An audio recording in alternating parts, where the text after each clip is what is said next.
Hey everyone, it's Jessica Riffle in Wilmington, North Carolina, and today I want to talk about do-it-yourself projects, or more importantly, do-it-yourself projects gone terribly wrong.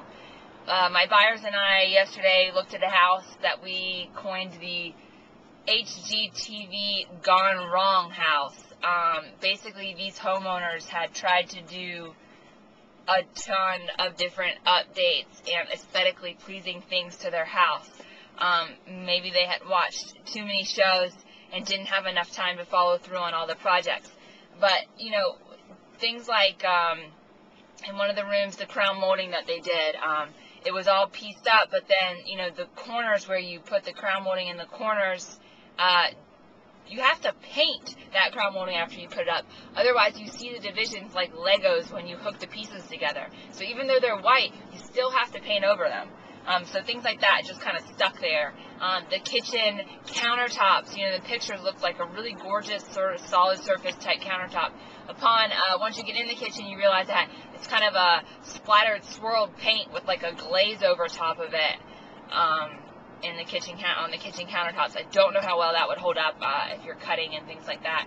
The kitchen cabinets were stained. They were kind of like a dark cherry color, and they were just stained wood. And the crown that went across on the top of the kitchen cabinets was about a shade lighter and not really connected as well as it should have been. All the doorknobs, you know, bronze finish or antique bronze is kind of a newer or more popular finish for fixtures and doorknobs and things like that. And it looked like this house, all the doorknobs were that antique bronze finish. They were actually brass, which is, you know, bright gold, painted black. So they had painted all the doorknobs like a very dark, almost black color, and at a couple places it had chipped off. What else? Oh, one of the bathroom mirrors, you know, the frameless, kind of standard, traditional frameless bathroom mirror.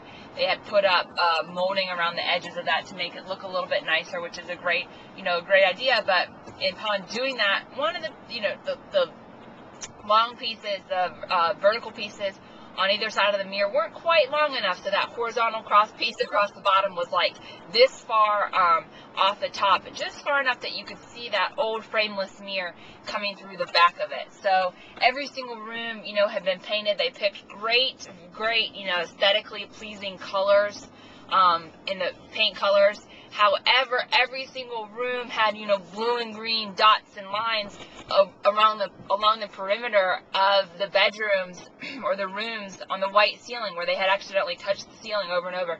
Just very, very, very sloppy.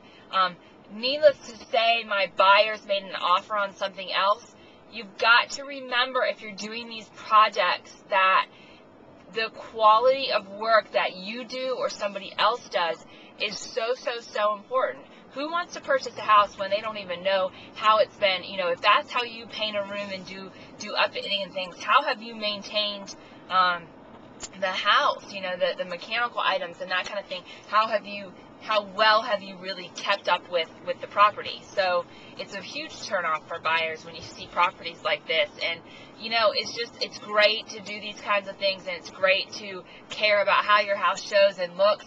But please, if you're going to do an update, pick one or two things. If you're going to paint a bedroom, I would much rather see one bedroom painted or one room painted perfectly than four rooms, you know, a mess, because there's paint on the ceiling of every single one. So just keep in mind that, you know, if you don't have really that much time to do all these things, then pick a couple things and do them well.